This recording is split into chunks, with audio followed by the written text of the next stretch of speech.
Hi friends, welcome back to my channel. ನಾನಿವತ್ತು ನಿಮಗೆ ಒಂದೊಳ್ಳೆ ಕಷಾಯ ಮಾಡೋದು ತೋರಿಸ್ಕೊಡ್ತೀನಿ. ಇದು ಶೀತ, ಕೆಮ್ಮು, ಕಫ, ನೆಗಡಿ ಈ ಥರದಕ್ಕೆಲ್ಲ ತುಂಬಾ ಪವರ್ಫುಲ್ಲಾಗಿ ವರ್ಕ್ ಮಾಡುತ್ತೆ. ಸೊ ಈ ಥರ ನೀವು ಮಾಡ್ಕೊಂಡು ಟ್ರೈ ಮಾಡಿ ನೋಡಿರಿ.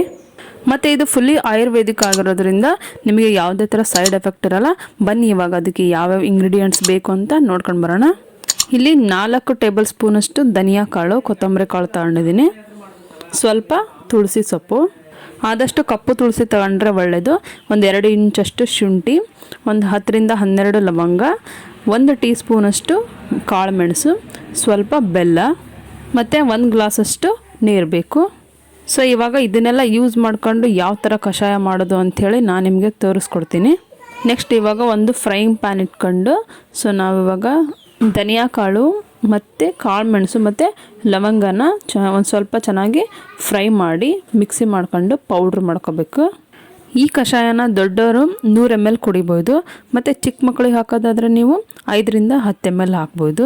ಮಾರ್ನಿಂಗ್ ಮತ್ತು ಮಲಗೋಕ್ಕಿಂತ ಮುಂಚೆ ನೈಟ್ ಕುಡಿದ್ರೆ ತುಂಬಾ ಒಳ್ಳೆಯದು. ಸೊ ಇವಾಗ ಧನಿಯಾ ಎಲ್ಲ ಚೆನ್ನಾಗಿ ಫ್ರೈ ಆಗವು, ಅದನ್ನು ಒಂದು ಪ್ಲೇಟಿಗೆ ತೆಗಿತೀನಿ. ನೆಕ್ಸ್ಟು ಕಾಳು ಮೆಣಸು ಲವಂಗನ ಸ್ವಲ್ಪ ಬಿಸಿ ಮಾಡ್ಕೊಂಡು ಅದಕ್ಕೆ ಹಾಕೊಂಡು ಎಲ್ಲ ಗ್ರೈಂಡ್ ಮಾಡ್ಕೋಬೇಕು. ಗ್ಯಾಸ್ಟ್ರಿಕ್ ಸಮಸ್ಯೆ ಇರೋರು ಇದಕ್ಕೇ ಒಂದು ಸ್ವಲ್ಪ ಜಾಕಾಯಿ ಹಾಕ್ಕೊಂಡು ಮಿಕ್ಸಿ ಮಾಡ್ಕೋಬೇಕು.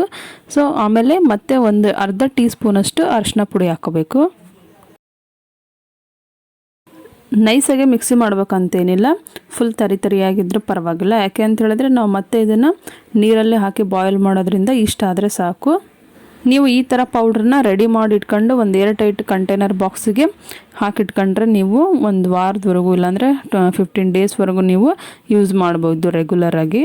ಇವಾಗ ಕಷಾಯದ ಪೌಡ್ರ್ ಮಾಡಿದ್ದಾಯಿತು. ನೆಕ್ಸ್ಟ್ ಅದನ್ನು ಕಷಾಯ ಮಾಡೋದು ಯಾವ ಥರ ಅಂತ ತೋರಿಸ್ತೀನಿ.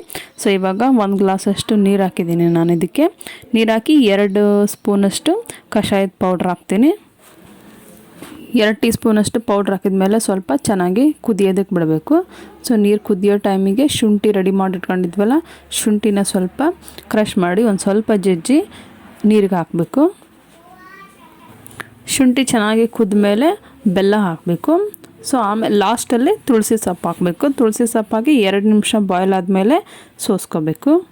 ಇದಕ್ಕೆ ಮತ್ತೆ ಯಾವುದೇ ಥರ ಮಿಲ್ಕ್ ಅಥವಾ ನಿಂಬೆಹಣ್ಣಿನ ಜ್ಯೂಸನ್ನ ಹಾಕಬಾರ್ದು. ಸೊ ಅದರ ಸ್ಟ್ರಾಂಗ್ನೆಸ್ ಹೊರಟೋಗ್ಬಿಡುತ್ತೆ, ಮೈಲ್ಡ್ ಆಗುತ್ತೆ.